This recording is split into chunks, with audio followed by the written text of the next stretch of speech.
चलिए दोस्तों, 10th class का एक नए चैप्टर जीव जनन कैसे करते हैं आप लोग ये चैप्टर से ही जान चुके होंगे कि ये आप लोग का जो चैप्टर है ये बायोलॉजी का है, जो एनसीईआरटी का चैप्टर नंबर 8 है।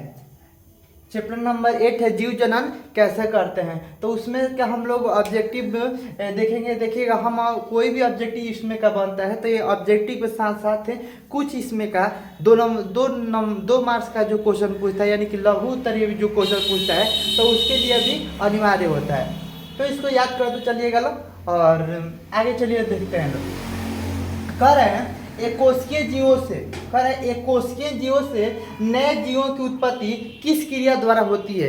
एकोशिकीय जीवों से नए जीवों की उत्पत्ति किस क्रिया द्वारा होती है, यानी कि वैसे जीव जिसका निर्माण एक कोशिका से हुआ है। ठीक है, एक कोशिका से हुआ है तो उसमें नए जीवों की उत्पत्ति यानी संतान की उत्पत्ति किस प्रक्रिया द्वारा होती है, तो उसमें वो प्रक्रिया होती है कोशिका विभाजन। ठीक है, कौन सी प्रक्रिया होती है? कोशिका विभाजन। कोशिका विभाजन को ही हम लोग बोलते हैं विखंडन।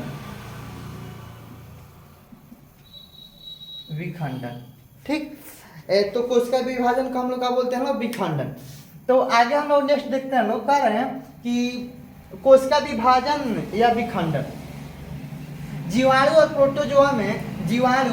प्रोटोजोआ में नए जीवों की उत्पत्ति होती है। जीवाणु और प्रोटोजोआ आप लोग जानते हो कि ये प्रोटोजोआ जो जीवाणु और भी एक कोशिकीय है, तो इसमें भी आप लोग का नए जीवों की उत्पत्ति अपने प्रजाति को चलाने के लिए नए जीवों की उत्पत्ति के लिए इसमें भी क्या होता है? कोशिका विभाजन होता है। और कोशिका विभाजन को ही हम लोग बोलते हैं विखंडन। ठीक है, तो इसमें भी कौन सी किस प्रक्रिया द्वारा होता है? तो कोशिका विभाजन। कोशिका क्या होता है? विभाजन होता है, यानी कोशिका टूटता है, कोशिका विभाजन।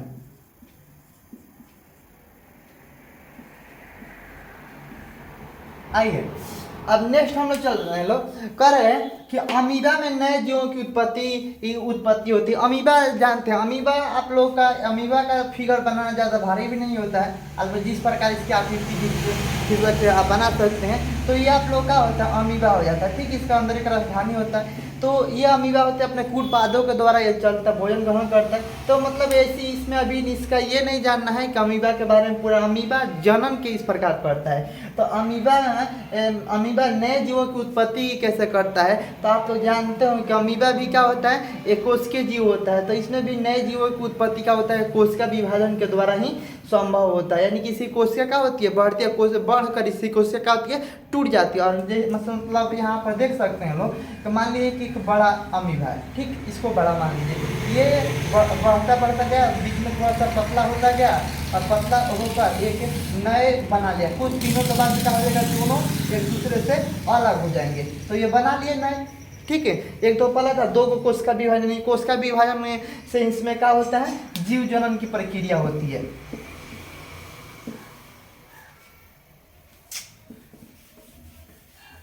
ठीक है, तो आप लोग का अमीबा में नए जीवों की उत्पत्ति होता है कोशिका विभाजन।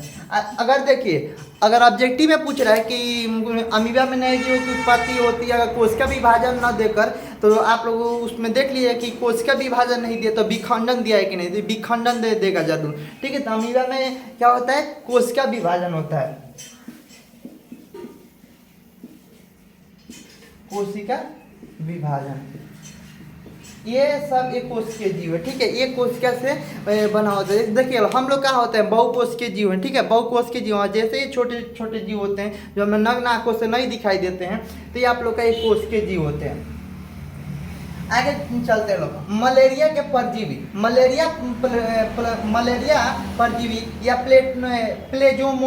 प्लेजोडियम में प्रजनन होता है। यानी कि मलेरिया के जो परजीवी होते हैं आप लोग जानते हो लोग कि मतलब एक हमारे तो बिहार से जो भी व्यक्ति किसी काम काज के लिए प्लान करते हैं तो एक प्रकार की बुखार भी लगता है। बुखार का टाइफाइड के बाद मलेरिया के बुखार धर लेता है। तो मलेरिया का बुखार थोड़ा खतरनाक होता है आप लोग का टाइफाइड के मतलब अलावा। तो मलेरिया क्या करता है, तो इसमें देखिए बताते हैं क्यों इसका ये बीमारी आप लोग का मतलब घातक हो जाता है। हम लोग समझते हैं टाइफाइड हो गया तो ये ज़्यादा लंबा समय तक चलने वाला है, ये खतरनाक हो जाएगा बुखार में। नहीं, बुखार के तुलना में मलेरिया का जब मलेरिया का जो बुखार था तो इसमें आप लोगों का इसका जब आप लोग का दवाई का आविष्कार नहीं हुआ था ना, तो इसमें बहुत सारा जान ले चुका है। तो मलेरिया के परजीवी एक दूसरे के अंदर जब भी किसी दूसरे का अंदर प्रवेश करते हैं तो उसमें ना अपने क्या करते हैं, अपने कोशिकाओं का एक कोशिका विभाजन यानी विखंडन के तो प्रक्रिया है, विखंडन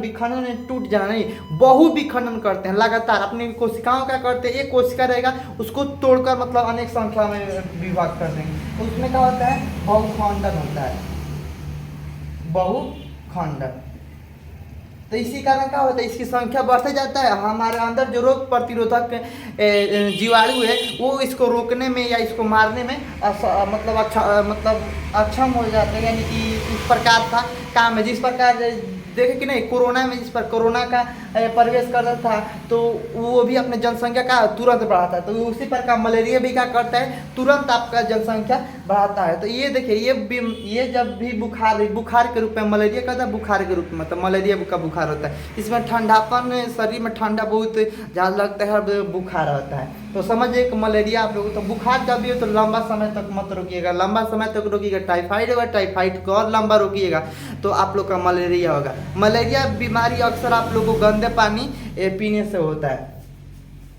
चलिए आगे देखते हैं लोग, कर एक ऐसे विधि जिसमें नई पीढ़ी का मतलब सृजन मतलब निर्माण, नए पीढ़ी का निर्माण केवल एकल जीव द्वारा होता है। मतलब एक ही जीव, नई पीढ़ी का निर्माण होगा तो केवल एक ही जीव उसमें भाग लेगा, जीव द्वारा होता है कहते हैं। तो ऐसी प्रक्रिया को हम लोग कहते हैं अलैंगिक जनन। कौन सा? अलैंगिक जनन, ठीक है। एकल से होता है तो अलैंगिक जनन हो जाता है। आगे ठीक है, तो अब यहाँ पर हम लोग देखते हैं लोग, नेक्स्ट क्वेश्चन कर रहा है कि जब पुष्प में पुंकेसर अथवा स्त्री केसर, पुंकेसर आप लोग का नर भाग है और स्त्री केसर आप लोग का मादा भाग है। जब पुष्प में पुंकेसर अथवा स्त्री केसर में से कोई एक जननांग उपस्थित हो, जननांग मतलब जो जनन के प्रक्रिया में आने वाला अंग होता है उसे जननांग बोला जाता है। तो या तो पुंकेसर हो या स्त्री केसर, दोनों में से कोई अगर एक उपस्थित हो, जननांग उपस्थित हो, तो वो पुष्प क्या कहलाता है? तो वो पुष्प आप लोग का एक लिंगी कहलाता है। वो क्या कहलाता है? एक लिंगी, यानी कि उसमें एक लिंग है ना। तो आप लोग का नहीं तो आप लोग को बोल दे तो कोई स्त्री केसर रहेगा तो पुंकेसर नहीं रहेगा, पुंकेसर रहेगा तो स्त्री केसर नहीं रहेगा। स्त्री केसर आप लोग जान लीजिए लोग, स्त्री केसर है आप लोग का मादा है और आप लोग का पुंकेसर आप लोग का नर है। तो इसमें याद रखिएगा कि मतलब ऐसे पुष्प क्या कहलाता है? एक लिंगी। क्या बोलते हैं उन लोग को? एक लिंगी आप लोग का होता है। पुष्प में ही होता है, देखिएगा हर फल बनने से पहले पुष्प बनता है, पुष्प से ही फल का कोई भी आप लोग का पौधा है या वृक्ष है, अगर उसमें पुष्प पहले बन रहा है तभी फल बनेगा, ठीक है। बिना पुष्प का फल का निर्माण नहीं हो पाता है। तो देखिएगा लोग, एक लिंगी कहलाते हैं। एक लिंगी में आप लोग अनेक प्रकार से अपने दैनिक जीवन में देखे होंगे लोग कि आप लोग दैनिक जीवन में अनेक प्रकार से ऐसे वृक्ष देखे होंगे जिसमें एक लिंगी आप लोग का होता है। अब इसमें मतलब पहचानना थोड़ा मुश्किल होता है, लेकिन याद कुछ जरूर होगी। जैसे में पपीता हो गया, पपीता का होता है एक लिंग होता है, ठीक है। तरबूज हो गया, तरबूज की तो खेती हम लोग के यहाँ नहीं होती है, ठीक है, लेकिन पपीता को जरूर आप लोग देखे होंगे लोग। पपीता में क्या होता है? एक लिंगी होता है, ठीक है। और तरबूज आप लोग का एक लिंगी होता है। तो ये आप लोग का इसमें आगे कुछ भी है तो आगे देखते हैं लोग। इसको आप लोग स्क्रीनशॉट ले लीजिए, विश्वास से आप लोग स्क्रीनशॉट इसका ले लिए होंगे। अब चलिए लोग हम लोग नेक्स्ट ऑब्जेक्टिव देखते हैं। चलिए अब देखते हैं लोग आगे क्या कर रहे हैं कि जब पुष्प में पुंकेसर एवं स्त्री केसर दोनों उपस्थित होते हैं तो पुष्प क्या कहलाता है? यानी कि कह रही है कि जब कोई पुष्प है उसमें आप लोग का नर वाला भाग भी उपस्थित हो और मादा वाला भाग भी उपस्थित हो, यानी कि नर वाला भाग पुंकेसर और मादा वाला भाग स्त्री केसर दोनों उपस्थित हो तो पुष्प वैसे पुष्प क्या कहलाते हैं, तो वैसे पुष्प उभयलिंगी कहलाते हैं। तो वैसे पुष्प क्या कहलाते हैं, उभयलिंगी, उभयलिंगी। ठीक है, आप लोग जानते हो कि अड़हुल होता है, अड़हुल बोलते हैं लोग अपने भोजपुरी भाषा में, जो गुड़हुल होता है। और आप लोग का सरसों, ऐसे में बहुत सारे हैं। तो इन लोगों के फूल का होता है, इसमें दोनों होता है, वो स्त्री केसर और पुंकेसर दोनों की पने दोनों उसमें विद्यमान होता है। तो आप लोग का उभयलिंगी हो जाएगा। लिखते हैं लोग उभयलिंगी में गुड़हल, और नहीं तो लिख देगा आप लोग का सरसों। और भी है ऐसे, यही नहीं है तो है।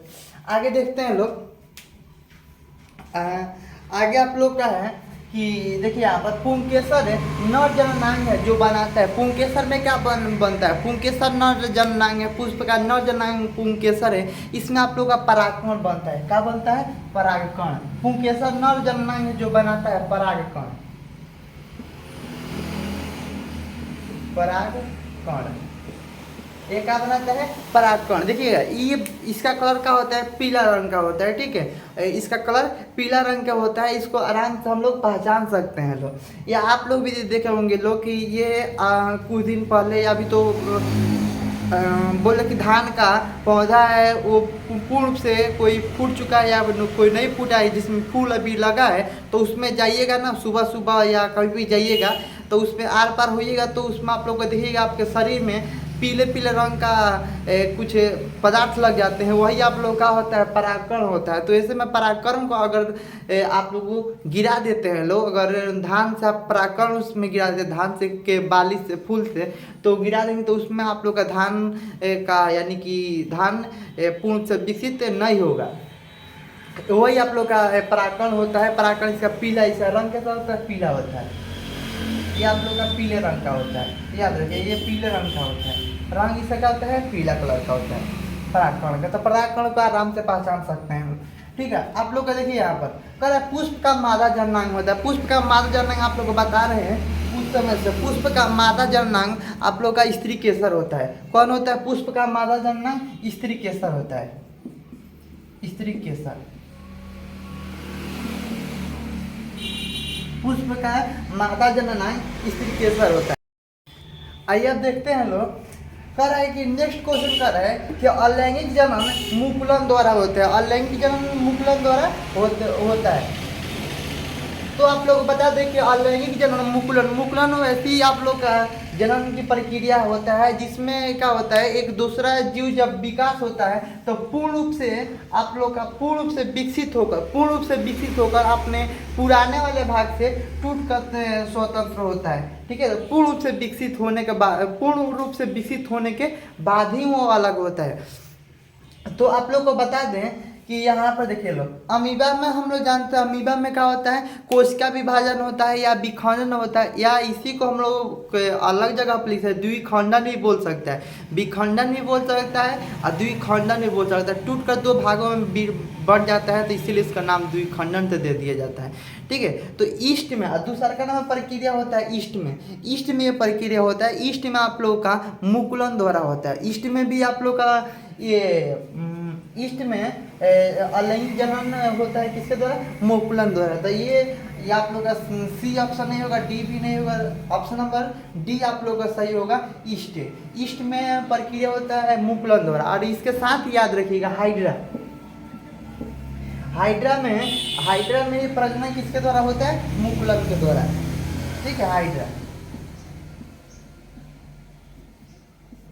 हाइड्रा में भी आप लोग का प्रजनन की प्रक्रिया किसके द्वारा होता है, मुकुलन के द्वारा। तो यहाँ पर इसका ऑब्जेक्टिव आज के लिए यही इतना ही। तब तक ले मिलेंगे नेक्स्ट वीडियो में, तब तक ले जय हिंद।